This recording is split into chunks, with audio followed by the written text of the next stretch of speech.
News agency Reuters is reporting that forces belonging to the Tigray People's Liberation Front are now just a day's drive away from the capital of Ethiopia, Addis Ababa, as the conflict between the central government of Ethiopia and the region or province of Tigray continues. The Tigray People's Liberation Front also forming an alliance with another regional group, the Oromo Liberation Army. Also on our continent at the moment, the situation in Eswatini, SADC saying it would be drawing up the terms of reference, helping to draw up the terms of reference for a national dialogue with King Mswati III. Sipho Mantula, of course, an expert on our continent. He joins us now. Sipho, good afternoon to you. This situation in Ethiopia is incredible.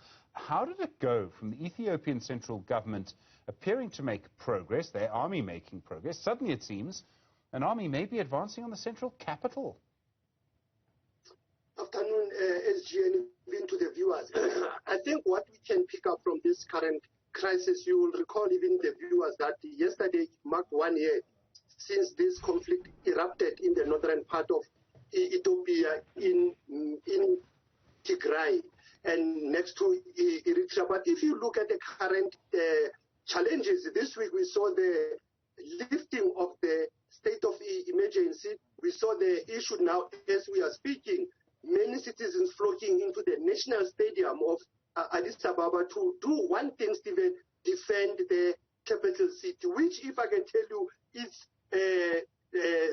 one can say it's space. There are mountains around it, by the way. So if you are thinking of forces from the north and the Oromo advancing capital city, it will be quite difficult for them to can manage to get into Addis. More so, you have the AU head office there, and that is a threat that is into the continent now, not only to Addis alone, but this current crisis needs what one can say a dialogue that has to be led by IGAD as well as the AU, because if the USA and EU, they are concerned, one will assume that African regional bodies, African neighboring countries, they should be concerned, because last year we were talking about silencing of guns. Now it seems guns are now getting ready to get into a bloody conflict. Well, it does look like that. I mean, what would happen if the Tigray People's Liberation Front gets closer to Addis? I mean, surely you're looking at a massive civil war in Ethiopia. Join in the Oromo region as well. And I mean, is this the end of Ethiopia as a nation state? Definitely, but Stephen, I don't think for us, we don't have to be skeptical about the power and the force of Abiy Ahmed. Remember, Abiy Ahmed is even the member of the Oromo clan. Despite that there were challenges early this year when he did arrest some of his leaders. But if one looks at their strategy, I don't think, like I've said to you, they can advance Addis Ababa easily, considering that the government this week on the lifting of the state of emergency, saying that there is a need to have a state of emergency. There is even the issue of saying citizens must arm themselves. So this is a conflict that should have been averted long time ago, because immediately after the ceasefire in June, I think there was this lull of engaging because there was an election early this year in Addis. So one might think that Felix Tshisekedi, as the chair of AU, should have dealt with this matter beginning of the year, so that we are not finding ourselves in this conflict as if it is now a drama or a scene which is happening in the capital city of the African Union. So we are a bit worried, we are a bit concerned, because this is a country that has got potential in the region of East Africa, in the Horn of Africa. But the soldiers, as I've told you, Ethiopian military, I think they are ready to can advance with TPLF, because they've been having these challenges that have been going on for the past 2 weeks now lately. And then in Eswatini, so Eswatini is fascinating. Our president went there this week. He met with King Mswati III. After that was issued a communique which said that SADC would help to draw up the terms of reference for a national dialogue. And as I understand it, the last national dialogue, the king stood up, spoke, and then left. He didn't take any discussion or question. So is this, I mean, the politics of this, surely is SADC basically forcing the king to have a meaningful dialogue? He's not going to like it.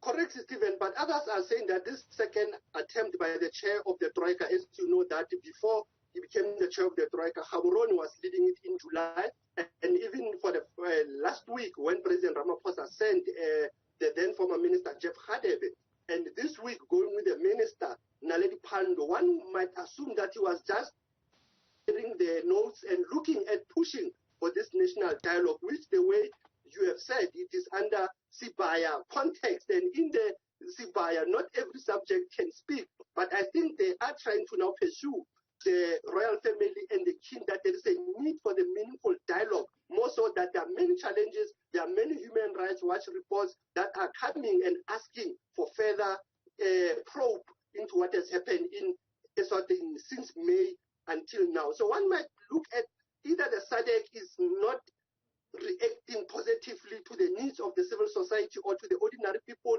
They are trying to please either King Mswati by becoming lenient, and one will assume that if SADC was very clear, they should have taken stance on what has happened recently in Eswatini. As yesterday, you have heard about political parties from this country claiming that they will be engaging with Eswatini on what is currently happening. Well, I mean, it seems so obvious. There is no evidence that I've seen that King Mswati wants democracy. He's always opposed it in the past. I don't think anything's going to change that. Definitely. But Stephen, let me share with your viewers, as even this is the week that the African Commission is sitting in Banjul, even if it is visual. Surprisingly, the Swaziland report, it is before the African Commission on Human and People's Rights, what we will call the country report.